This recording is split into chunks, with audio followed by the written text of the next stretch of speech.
Hello guys, so eto na yung Suzuki Carry.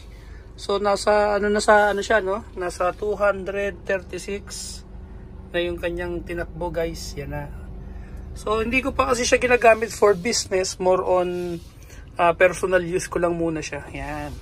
So eto yung mga dinagdag ko ngayon guys. So dito, yan, bumili ako na itong blower na USB powered na battery, and may battery din na Akari 8 inches na may LED fan para mahigop niya yung hangin dito sa loob ng cabin papunta sa passenger side. Pero may binili ako talaga sa Amazon na design talaga para sa auto.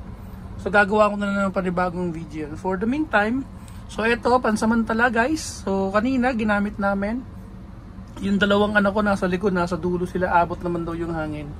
Ayan. Then ito pa yung dinagdag ko dito guys. So nilagyan ko rin ng steering wheel cover. So mura lang naman to, nasa parang 300 lang yata. Para medyo kumapal ng konti para masarap sa grip. Yan guys. So ano pa ba yung mga dinagdag ko dito? Syempre ito, holder ng cellphone. Yan, nabili ko sa Miniso. Miniso ba? Miniso. Miniso. Yan guys. So ito madali no, kasi pag pinatong mo ganun, automatic nang iipitin yung cellphone mo. And then sturdy naman siya. Matibay naman yung pagkaka-design. And then ano pa ba? Syempre cigarette lighter na may USB at saka Type-C cable. Yan. And ito ang isa sa pinaka-highlight ng video na to. Dumating na guys galing sa Amazon. So dineliver kahapon. Ngayon ko lang siya magagawa ng video.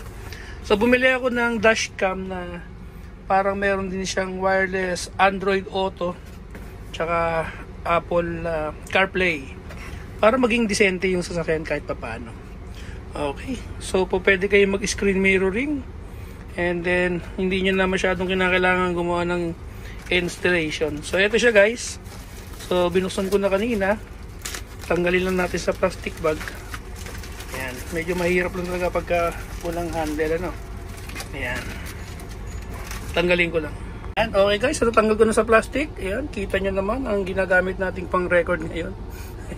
Yung aking Apple iPhone 15 Pro Max. Ayan, paid in cash purchase in Singapore na tax free.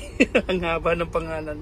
Ayan guys, okay, for no kidding aside. So ito yung mismong unit ng dashcam and CarPlay Android Auto. And then meron din siyang handle. Ito guys. So i-install ko muna and then tsaka natin i-review para mas makita natin ng mas maayos. Okay guys, so nakapag-decide ako, dito na siya ikabit sa tapat sa upper part ng car stereo. So meron siyang adhesive, so hindi na kinakailangan magbutas. Goods na goods. So nagmukhang moderno yung Suzuki Carry kahit siya isang commercial vehicle lang. Nagmukha siyang modern and high-tech kahit pa paano. And then napag-decide ako na dito siya ilagay kasi kapag dito sa taas medyo magkakaproblema sa cable management. Mas mahaba yung iikutin. At the same time, hindi siya ganun ka ergonomics pagka dito nilagay. Yan. So dito mas maganda siya. Ang ano ko lang dito, ang issue ko lang is syempre yung exposure sa araw. Maaari siguro baka ipatin ko na lang ito. Pero sa obstruction view, hindi naman siya nakaka-obstruct. At the same time, kung halimbawa yung driver is engaged sa pagmamaneho, so yung kanyang passenger dito, mas madali niyang ma-reach in yung touchscreen ng Apple CarPlay. So sa kanya namang screen guys, so makikita nyo no, medyo may konting delay. Pero so far okay naman siya. And then kapag kinabit niyo siya sa Apple CarPlay or Android Auto, wireless na siya, through Bluetooth lang. Kaya maganda. Alright, so ngayon ang ikakabit ko na lang is yung kanyang backup camera. Ang naging issue ko lang dito guys, no, na ina-expect ko may front camera siya para simultaneous recording sana. Kaso nga lang, ito pa lang na i-click ko sa Amazon is ano lang talaga siya, yung mismong CarPlay lang. And then pwede mong i-connect yung car stereo via USB, and then magkakaroon ka lang ng backup camera pagka in-install natin yung kanyang wire. Hinahanap ko lang guys ha. Saglit lang. So ito yung kanyang ano guys, ito yung kanyang backup camera o reverse camera.